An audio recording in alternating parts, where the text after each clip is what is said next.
Here is your tarot reading from the woods for Tuesday, October 7th. You choose between sight, sound, and feeling. I'll pull cards for each and offer an interpretation, and each interpretation will be time-stamped in the captions.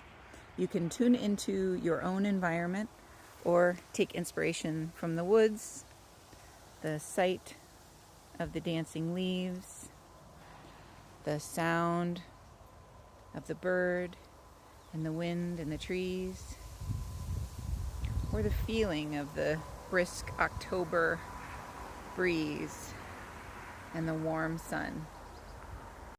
Hi, I'm Brooke, tarot reader in the woods. Notice if there's anything here that feels like synchronicity, anything that feels like something you just need to hear right now, anything that piques your curiosity or just helps you to make meaning. It's your chance for a dialogue with your own wise subconscious. We'll begin with the cards for the sense of sight, the color, the movement, the light and shadow. These are the cards at the top. We have the Four of Wands and the Star. These cards have a really optimistic feeling to them. They feel like they're pointing out the place in our lives where we are laying the foundation for, making the connections for, making the alliances to build upon our most authentic expression of ourselves.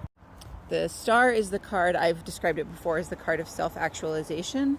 It's also the card that shows up when we get to feel our most hopeful, our most open to possibilities. It has an energy of a futuristic energy, right? Where we are envisioning forward, imagining what comes next, and feeling that expansive sense of what we can do. And the Four of Wands can be a card of, like I said, laying that solid foundation for us to build on. It's often about relationships, so it might be the people, the partners that we find to help make that happen. The times when we, find the right coworkers or the right doctors or the right friends or the right, people to collaborate on our group project. But it can also describe things that are less about relationships and more about the structures that we're putting into place to support ourselves. Either way, we want to pay attention to those things in our lives that are beginning to feel solid and secure, and know that we may be able to construct a new sense of identity that we feel really good about on this foundation. The cards for the sounds, the wind in the leaves and the birds in the trees are in the middle. We have the Hermit and the Eight of Wands. There's kind of an exciting feeling to these cards. The Hermit suggests that if we could get some time alone, some time to focus on our own kind of passion project, our thing that we have been kind of noodling away, maybe not sharing with other people, but our own kind of niche interest thing. These cards suggest that if we make time for that, right, take away our social obligations or other things that are commitments to other people, the Eight of Wands is saying just creating that space for ourselves may allow whatever it is that we're caring about to have a big growth spurt.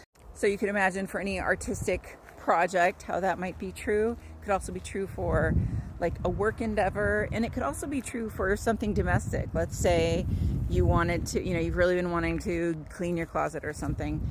The Hermit is us turning off our phone, turning on some music, getting into our own space, and then discovering that, lo and behold, not only do we have the time and energy to clean the closet, but that cascades into us cleaning our entire bedroom or something like that. The Eight of Wands has this cause and effect, sequence of events that it's once you open the gate, a whole bunch of other stuff happens. And with the Hermit and with both cards upright, it feels like a positive flow. And the cards for those tuned into your physical sense, your touch sense, the warm sun, the solid ground, the cool breeze, or whatever it is that's in your space. Cards at the bottom, we have the Three of Swords and the Ace of Swords reversed. The Three of Swords is a card of, it often describes separation, separateness, taking things apart in some way. Usually it's, a mental act. It is like an analysis of a situation, like using words and ideas to think through something and kind of breaking it apart into its composite parts.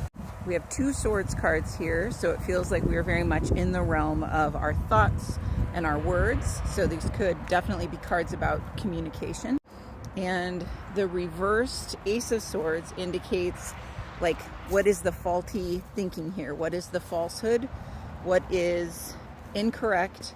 What is a distorted perception of something? What is a rationalization, or like what is a lie? So these 2 cards don't feel like particularly easy. The Three of Swords often comes up when there is tension, when there is a sense of separateness, a sense of disconnection. So it could describe a relationship. It could also describe whatever it is in our life that feels like it's broken or not functioning right now. And the reversed Ace of Swords is here to point out, like, once we recognize it, like, yeah, hey, this is the faulty piece, or this is the rationalization. This is the untruth that I am telling myself about this situation that is making it fall apart. Or maybe not making it fall apart, but like the untruth that I am telling myself about this situation that is preventing me from seeing why it is not functioning properly. But once we recognize that reverse Ace of Swords, we can no longer allow ourselves to be misled. Once you see it, you can't unsee it. And that is the reason for the Three of Swords. That is the reason for our analysis of the situation, is to diagnose and correct. So it might be a painful recognition, but a necessary one in order for us to move forward. And move forward on a basis of truth and not a misunderstanding and not a lying to ourselves.